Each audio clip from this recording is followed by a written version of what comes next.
Since Tokyo Ghoul videos clearly do very well on my channel, I have decided to combine two types of videos that I've made on this channel in the past. Anime-centric videos combined with analysis and interpretations of music and lyrics, etc. Like what I've done with creepy Vocaloid songs like Oka-san and Secrets of Wisteria, and the random Korean animations that I've looked at in the past, such as Vivinos and Josie-Poo. I mean, why not take a look at some of my favourite anime OPs? First of all, starting with one of the most prolific, popular, and pretty much goated anime OPs of all time, Unravel, from the first and only watchable season of Tokyo Ghoul. I feel like this goes without saying, however, but despite me literally analysing it in this video, I'll only be able to use small segments and screenshots instead of actually playing the OP on screen, because YouTube loves to take down videos that show footage from certain parts of Tokyo Ghoul. I would know I've had to deal with it a couple of times myself in the past with my previous Tokyo Ghoul videos. Just to jog your memory and let you come up with your own thoughts first, I've put a link in the description to the original OP for Unravel, so feel free to give that a quick watch just to refresh yourself. In the description I've also put an instrumental cover of Unravel that I'll just be using in the background for now. But if you've already seen the OP recently, or you just don't want to click away, let's just get straight into it. Firstly, most important of all, context. When people break down stuff like this, they sometimes like to extrapolate meanings and the creator's intent and create meaning that weren't really possible given the time of a piece of media's creation. That sounds a bit long-winded, but what do I mean? For example, and spoilers ahead, given the fact that this song was created all the way probably around back in July of 2014, as it was apparently made for Tokyo Ghoul's anime and didn't exist prior to its creation, according to this random post I found containing an interview with TK. Apparently, TK, the lead vocalist, the person singing for Ling Tosite Segure, nailed that, was drawn into the world of Tokyo Ghoul and quickly became a fan and agreed when asked to create an opening for the series after he couldn't stop reading volumes. Okay, what does this mean?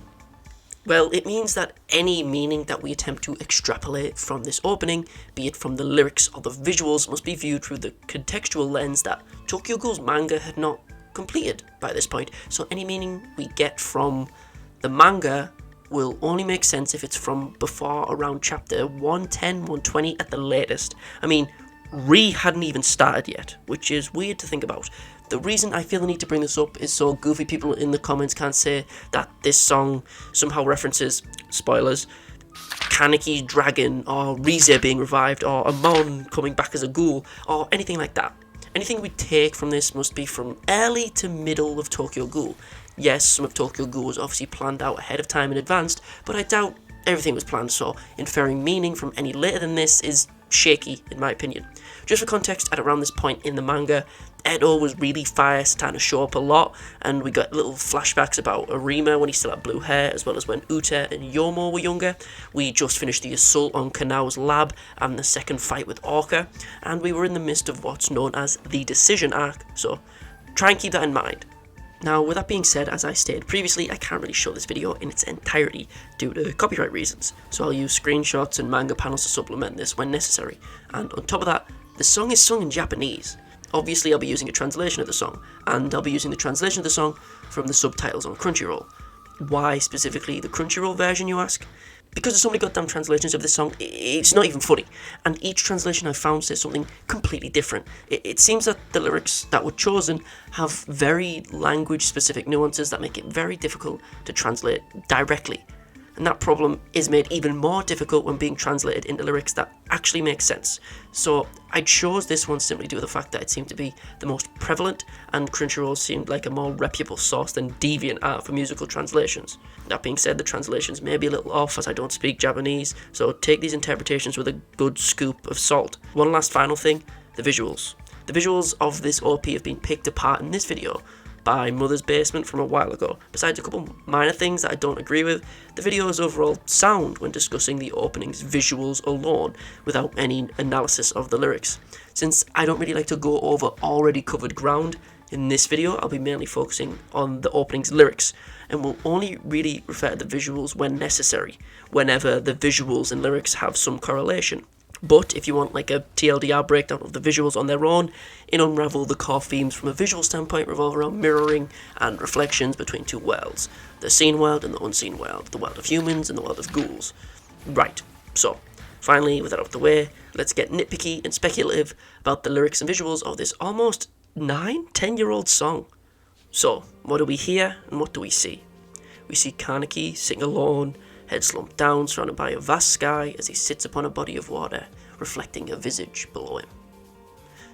Tell me the way it works. This line feels pretty self-explanatory. In the beginning, the world of ghouls is something completely alien to Kaneki, having known only the world of humans.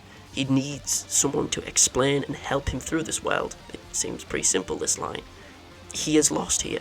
The world becomes filled with the blues and whites of the sky and ocean below. The camera cuts closer. Who is that inside of me? As the series continues, even to where the manga was at the time of the start of this animated series, multiple beings were festering inside of Kaneki, most obviously Riza through the transplantation of her organs, and as the series progresses, Jason as well through cannibalism, warping Kaneki's own personality, and as we progress through the story, other personalities will hinder, taunt, and internally torture Kaneki, or whoever is in the driver's seat, so to speak. Do I think this line was alluding to Riza in the future? No, I don't, but it's funny to look back on this line in particular, and think about how many personalities and people are fighting for control inside Kaneki's body by the end of the series. We then cut to Toka looking away in the distance as the wind blows through her hair. Here in this broken down world, the unjust and broken world filled with both ghouls and humans fighting for coexistence or extermination.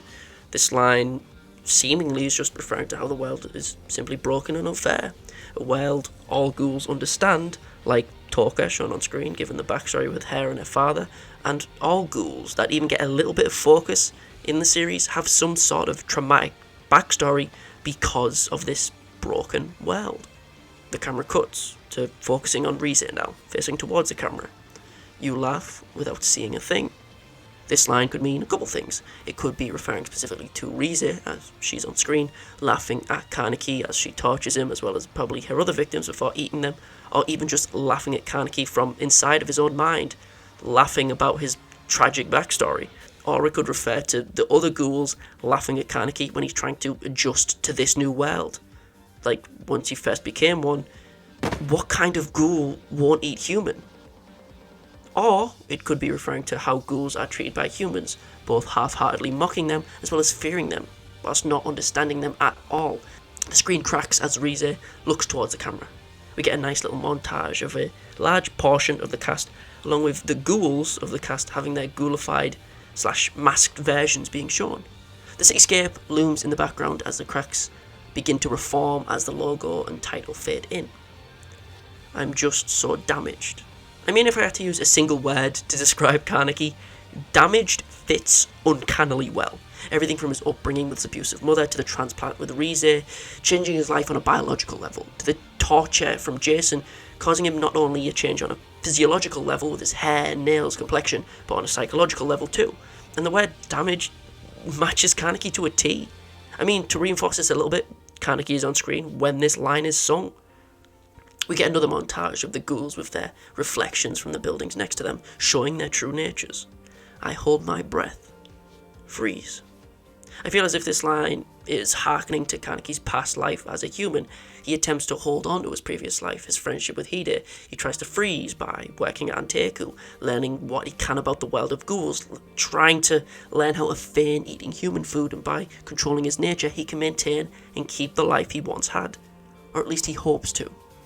Breakable, unbreakable. Shakeable, unshakable. I personally see this line as quite intriguing. I feel as it is a very quick analysis of Kaneki's transition and development as a character, as he continues his life as a ghoul, but especially after his fight with Jason. He starts off as this bookish nerd, sheepishly keeping to himself, not doing anything and living passively. The entire narrative was not even started by an action Kaneki took, merely his reactions. I mean, he didn't even approach Riza in the first place. She approached him.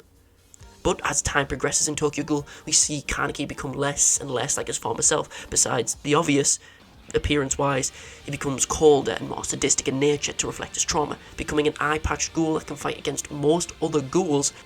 yet one of the only things he maintains is his love for books. Both before and just after he became a ghoul, he was broken and shaking, and as a result of the culmination of the atrocious events surrounding him, he became someone who can't break nor be shaken by anything.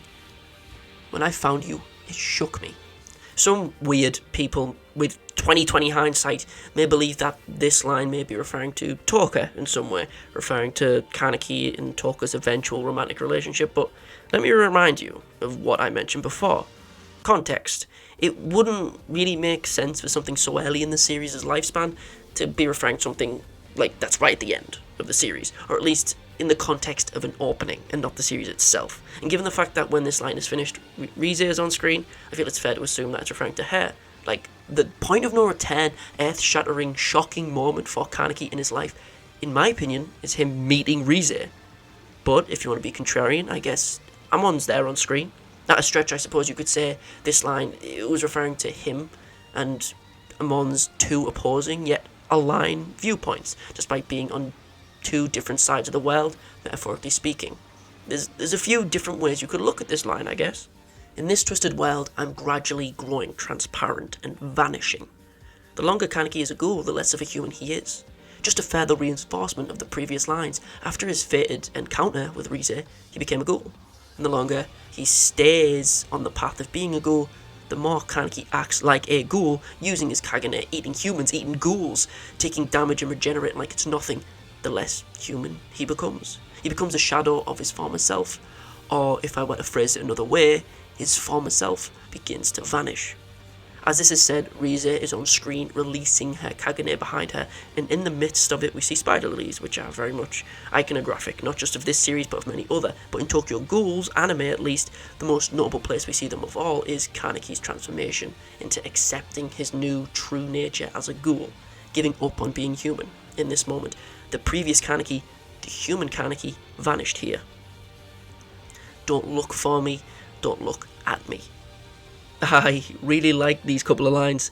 Don't look for me could be referring to a few things. It could be foreshadowing Kaneki leaving Anteku for opposing reasons in the anime and manga. The manga! Me join an organization like that? Nuh-uh, I don't think so, you stupid ass, bitch ass, dumbass doctor. Aogiri tree fucking sucks. The anime. Hey, they got some cool stuff over at Aogiri. Yep, that's it, I'm going over to Aogiri. It could be referring to Hide's search that follows the first season's climax, or it may be possible that the line is referring to Hide in a different way, despite Kaneki wanting to maintain his life as a ghoul, whilst also remaining in the human world. He also doesn't want to hurt those he cares about, most notable being Hide, wanting to keep him away from this world of ghouls, and at the same time maintain his guise to still be friends with him, even though he nearly ate him during the Nishiki arc right at the beginning. Don't look at me feels more as if it's referencing Kaneki's acknowledgement of him both becoming a ghoul and accepting that he's a ghoul. He wears his eye patch to hide that he's a ghoul initially, because he can't even control his Kakugan at the start. He's disgusted with his new body, even to the point of trying to stab it and cut it open. He hates this new body, and after he accepts that he's a ghoul, he still seems the same hatred but in a different way for not being strong enough to protect those around him. I don't wish to hurt you in a world of someone else's imagining. A lot of the lyrics can be seen as a bit of a rant from Kaneki's point of view, pleading with those that he cares about to stay away from him as he slowly descends and loses more and more of himself, trapped in a world of ghouls. He becomes one of them, eating humans, and he is truly scared that he may eat the humans he actually truly cares about. We see the two versions of Kaneki collide, the human Kaneki and his darkened ghoul reflection combine. I mean, I brought this up in my old-ass Tokyo Ghoul video, but I feel that this image is contextually appropriate to bring up now. But he did on a plate. It might not make a lot of sense, but let me explain. It makes sense to put here because I feel it shows how easily Kaneki nearly ate one of his only true friends in the world due to him becoming a ghoul and not eating meat. He became desperate and nearly ate his one friend. However, this panel just always makes me giggle when I look at it. Remember who I am. Kaneki in both the anime and manga leaves both Hide and Anteku behind. after his transformation. He wants to be remembered the way he was before the accident, before Riza, as a human, as a person who gushes over books and hangs out with his best friend, not the eye-patch ghoul who hunts down Aogiri tree ruthlessly, cannibalizing his attackers and eating people without regret. He wants people's memory to be of Kaneki Ken, the original Kaneki. On screen, we see some of the great mirroring with my most hated shot from the animated series. We see the shot of Kaneki, now with white hair, after accepting his nature as a ghoul. Standing in front of the chair he once sat in, surrounded by a brightened world, the shot itself mirroring the "I am a ghoul" shot from the anime. Whilst I do like the mirroring from the final shot of the OP, and one of the final shots in the show, I hate the shot in the show, as it replaced the manga's version of the same shot, which is my favourite panel in the entire manga. But whatever, my opinions aside. So, let's conclude this thing, but before we do, remember this, these are my interpretations of the lyrics, so you may see them in a different way, and I'd love to hear how you view them in the comments below. Now, conclusion time. Yes, I know there's a longer version of this song that is like around over double the length of this one, but it made sense to analyse the version that made use of the visuals from the anime's first season. However, the lyrics in the extended version seem overall to further my interpretations of the lyrics, lines having to do with not being forgotten and being changed. It helps to reinforce my points, but this video is already long enough as it is. In conclusion, the lyrics of Unravel do several things. I feel they greatly encapsulate Kaneki's struggle perfectly, especially in regards to early Tokyo Ghoul. Part of the lyrics could also be seen as Kaneki ranting to Hide or Toka, someone he cares about, or just simply speaking to them. It would make sense for Hide, as Hide is the only human he can really call a friend, the only person who isn't part of the ghoul's world, the other world. It would make sense that when he's pleading to be remembered, that he's asking Hide to do so, or asking to be remembered from when he was a human. Granted, he could also be asking Toka, but as I say, it's up for interpretation. In the end, what can we actually gather from these lyrics? Well, it seems to be focused around Kaneki's strife, especially in regards to Kaneki's willingness for self-sacrifice. If it means protecting those he cares for, while at the same time doing so to his own detriment and self-hatred. Hating what he's become, hating the fact that he's a ghoul. Yet, if it's to protect Hide, or as time goes on, Toka, he'll do it. Unravel as a song, even if you can't speak Japanese, even if you don't like Tokyo Ghoul, even if you don't like anime, it's still a catchy song with one hell of a vocal performance. But if you do like Tokyo Ghoul and you try to understand the context and meaning behind the lyrics, it gives a whole new meaning to the song. I'm not gonna lie though, I just made this video because I wanted to talk about Unravel a little bit, and I wanted to just make another Tokyo Ghoul video. Hello there. Thank you very much for watching. I appreciate the patience because I haven't uploaded a lot lately, I know. Yes, I know I've been saying it for months, but I am still working on the final layer. I promise it will come out soon. It's the next it's my top priority. Alright, I promise. Yet again, thank you all very much. Let me know what your interpretations are of Unravel in the comments. I'm very intrigued to see what people say. That's my favourite thing about making videos based around music and stuff like that. It's very cool to see other people's interpretation, so let me know what you think down below. On top of that, I'm going to say thank you to the 2 people on the Patreon. Thank you very much, Chris, and thank you very much, Tribal. It's appreciated, fellas. These jangles so oh my god. Now, with that being said, toodles my doodles, we'll face you in the next one. Peace.